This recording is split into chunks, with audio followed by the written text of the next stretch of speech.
Dr. Grace Carol P. Beltran, your dermatologist, dermatologic and aesthetic surgeon, your genetologist, and your obesity resource person. Ang topic pa rin po natin ay tungkol dun sa gadget, no? Okay? Ito po ay ang tinatawag na transcutaneous auricular vagus nerve stimulation. Ngayon ang pag-uusapan naman natin ay kung saan siya pwedeng gamitin. Okay, so kaya may notebook kasi may guide ako dahil marami ang mga indications where we could use the TVNS. Okay? So, ang unang paggamit ng TVNS ay sa mga taong may depression, no? They notice that when they are using the TVNS, nagkakaroon sila ng yung mood nila much better every day, no? Parang yung hindi yung yung parang volatile yung kanilang mood, kundi yung yung parang nagpapalit parati, mabilis magpalit, no? Lagi silang in a happy mood, sustained yung improvement ng moods nila. Ayun yung napansin ng mga tao na gumagamit nito. It also improves on the symptoms of depression. Ano ba yung mga symptoms of depression? Kuminsan, may iba hindi makakain, may iba naman kain ng kain, okay? May iba naman hindi lumalabas ng kwarto nila, no? Doon lang sila sa kwarto, nagkukulong sa sulok, tulog ng tulog. Yan yung mga symptoms of depression. Tapos lagi silang parang malungkot, laging walang energy, laging parang pagod parate. Yun ang mga symptoms, no? Lagi silang may headache, migraine, cluster headache. Okay. Minention ko yung headache, migraine, tsaka cluster headache kasi bukod sa nagkakaroon ka ng mood changes kapag gumagamit ka ng TVNS, na i-improve din yung migraine mo, nasusustain yung pagwala ng migraine mo, tsaka ng cluster headache mo, mas araw-araw mas nakakapagtrabaho ka ng mabuti kasi nga wala kang headache. At yung mood mo, napakaganda. It also decreases the number of suicidal people, no? Kaya nababawasan ang yung tendency mag-suicide kapag naka-TVNS ka yung gadget na sinasabi ko. At bukod dito, syempre, kung nababawasan yung nagsusuicide, nagkakaroon din ng decreased mortality.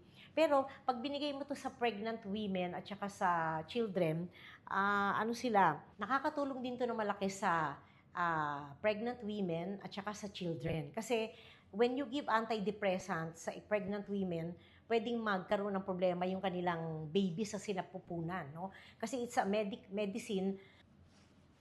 Kasi antidepressants are medicine. So they have an effect on the overall health of the individual, especially when you're pregnant. It also affects the overall health of your baby. Kaya mas maganda na yung transcutaneous auricular vagus nerve stimulation ang gamitin instead of the oral antidepressants. Ganun din sa mga bata na merong depression, no? Mas maganda pa rin yung gadget kaysa sa mga gamot kasi nga may side effect yung mga gamot. Ayun, another indication would be stroke. Sa stroke patient, kuminsan affected yung upper arms, no? Ngayon, itong TAVNS, it is effective in treating or in improving the function of the upper limbs together with, of course, the physical therapy. Siyempre, hindi mo naman pwedeng sabihin na TAVNS na yung gagamitin mo. Meron pa rin physical therapy, pero ang kagandahan dito, mas mabilis yung improvement mo, mas maganda yung improvement, at saka mas mataas yung percentage ng nag-i-improve sa isang tao na na-stroke, no?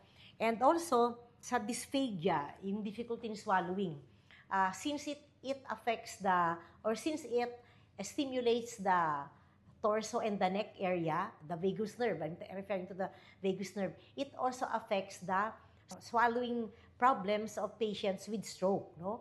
Kaya kapag ikaw may stroke, nahirapan kang lumunok, hindi ka makakain ng mabuti o nabubulunan ka, then this gadget is for you kasi it improves and stimulates your neck area, which can also stimulate the throat and the swallowing reflex. Kaya mas gumaganda yung pag-swallow ng tao na may stroke patient. And then we also have yung mga nabanggit ko na to, disorders of consciousness, yung mga na-paralyzed, na yung parang naging vegetable. It also improves on the function or on the improvement of the motor function faster. Kunyari, hindi makagalaw yung paa, nagkakaroon ng spasticity. Those persons with loss of consciousness, yung ibig sabihin yung massive stroke, nakakatulong din ang transcutaneous auricular vagus nerve stimulation para sa rehabilitation nila na mas mabilis. Para mas makaupo uli sila, mas makatagilid sila uli ng mas mabilis, bukod sa physical therapy na ginagawa na sa kanila. Okay, so yun, no? And then we also have for Alzheimer's, no?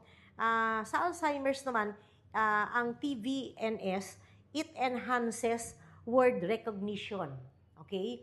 Word recognition memory. So, mas naaalala nila yung word, no? Yung ano bang word itong binabasa ko, gano'n, no? Mas faster yung recognition nila.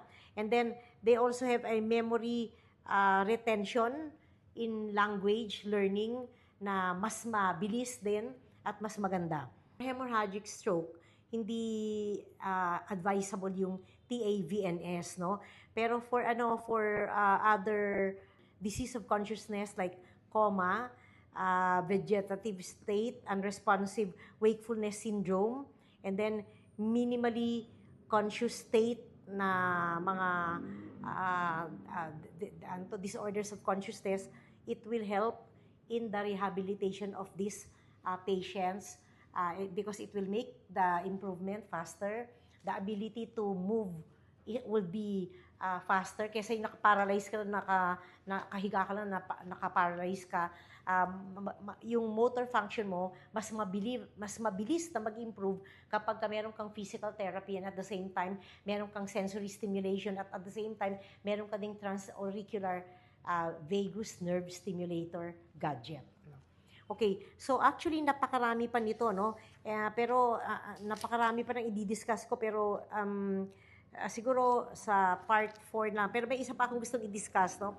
Sa anxiety, medyo questionable pa, no? Sa depression, it works, but in anxiety, iba naman yung depression, iba yung anxiety. Yung anxiety, yung natatakot ka, kinakabahan ka. Yung depression, malungkot ka, nawawalan ka ng pag-asa, magkaiba yun. So, in anxiety cases, it's not very effective compared to depression. Okay, so, yun. Dalawang klase yun. Pero yung autism, ito pa. Ang autism, it works very well with autism. Kasi, with autism, together, di ba meron kang behavioral therapy sa autism? When you combine it with transcutaneous auricular vagus nerve stimulation, mas mabilis yung improvement ng bata. Kasi, okay, so actually napakarami pa nito, no? Pero napakarami pa nang i-discuss ko, pero siguro sa part 4 lang. Pero may isa pa akong gustong i-discuss, no?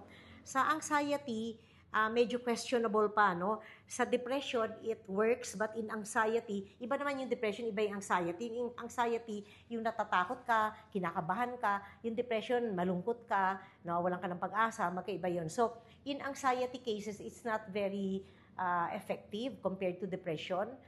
Okay, so, yun. Dalawang klase yun. Pero yung autism, ito pa. Ang autism, it works very well with autism. Kasi, with autism, together, di ba meron kang behavioral therapy sa autism? When you combine it with transcutaneous auricular vagus nerve stimulation, mas mabilis yung improvement ng bata. Kasi yung mood nila, na susustain nila yung effect na calm ang mood nila.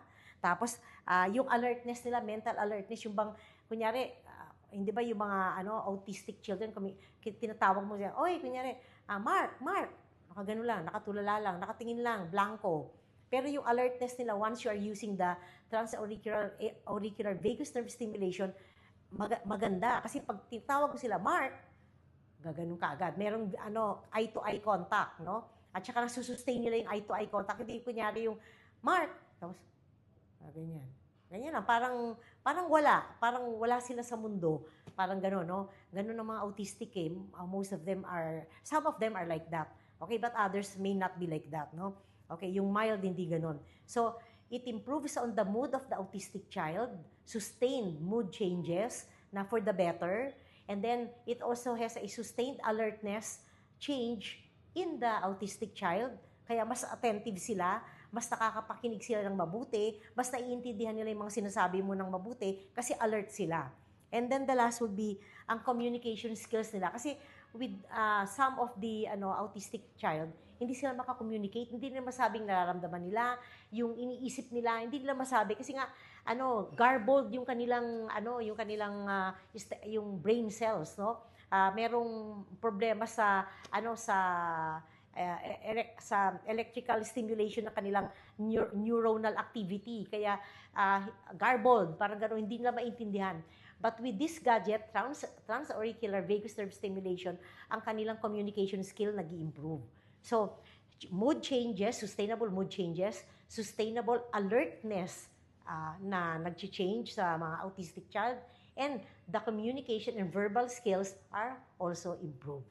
So, meron pa po tayong mga ilang pang-topics na pag-uusapan tungkol sa transcutaneous auricular vagus nerve stimulation. And by the time, baka meron na akong gadget. Kasi wala pa akong gadget, kukuha pa lang ako eh.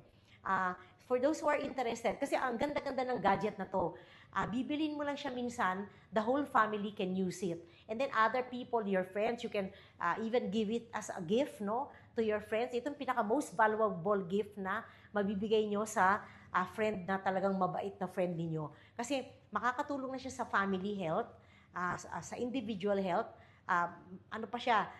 Marami pa siyang masisave the lives. Mag-i-improve yung buhay ninyo, at saka mura pa siya ngayon. Ewan ko kung pag tumaas yung dollars, kasi tumaas na yung dollars ngayon, tumaas na yung gasolina, kaya maaaring magtaas din po talaga ito.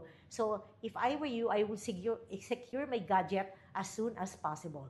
Okay, till our next topic, please call the following numbers and please like and share my account.